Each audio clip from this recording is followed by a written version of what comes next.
Hər şeyin bir başlanğıcı var, elə deyilmi? Bizim konstitusiyamızın hekayəsi 1995-ci ildən başlayır. Amma bilirsiniz, bu sənəd heç də elə yazılıb bir kənara qoyulmuş bir kitab deyil. Əksinə, o cəmiyyətlə birlikdə yaşayan, nəfəs alan bir orqanizm kimidir. Baxın, 2002, 2009 və 2016-cı illərdə ona əlavələr, dəyişikliklər edilib. Bizdən əvvəl, gəlin bir saniyəlik dayanıb düşünək. Dövlətin bütün o gücü, bütün səlahiyyəti, bunların hamısının mənbəyi, qaynağı haradadır? Kimdir bu gücün əsl sahibi? Çünki bu sualın cavabı bütün idarəetmə sisteminin onurla sütunudur.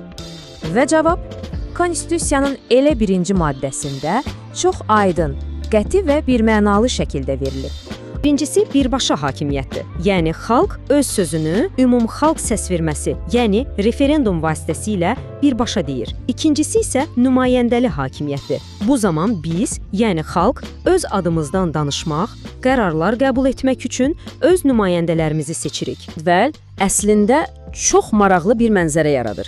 Deməli, Konstitusiya deyir ki, bəzi məsələlər o qədər fundamental, o qədər vacibdir ki, onları yalnız və yalnız xalqın özü referendumla həll edə bilər.